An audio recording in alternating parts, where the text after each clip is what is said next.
So గురుగారు ఈ రోజు మరి ఆడవాళ్ళందరికీ ప్రీతికరమైనటువంటి మాసాల్లో శ్రావణ మాసం ఒకటి. వరలక్ష్మి వ్రతాలన్నీ చేసుకుంటూ ఉంటాము.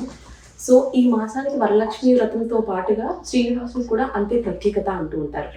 అసలు ఈ శ్రావణ మాసంలో ఎవరు పూజలు చేయాలి, ఎలా చేస్తే ఫలితం వస్తుంది?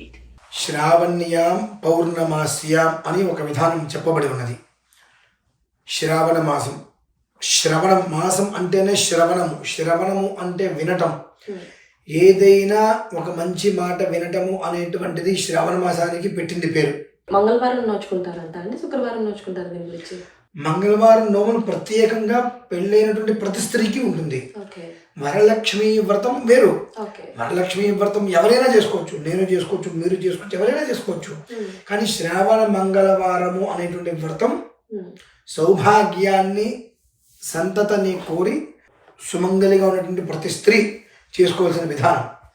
దానికోసం తపిస్తూ ఉంటారు. ఎప్పుడు శ్రావణ మాసం వస్తుందని చెప్పి ఇల్లంతా పండగ వాతావరణంగా చేసుకొని తవరాలన్నీ దగ్గర పెట్టుకొని సోమవారం రాత్రి శనగలు అవన్నీ నానబెట్టుకొని మంగళవారం ఉదయం గౌరీదేవికి చక్కగా శ్రావణ మంగళ గౌరీ వ్రతము అంటారు దాన్ని.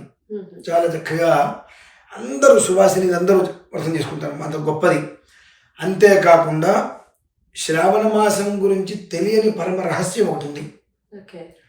మనకు ఏదైనా నత్త నడకలా నడుస్తుంది, అనుకున్న పనులు నడవట్లేదు, రావాల్సినవి రావట్ల, డబ్బు నిలవట్ల, కుటుంబం కష్టంగా ఉందన్న స్థితి వచ్చినప్పుడు శ్రావణ మాసంలో వెంకటేశ్వర స్వామి వారిని ఆరాధన చేయడం చాలా విశేషం.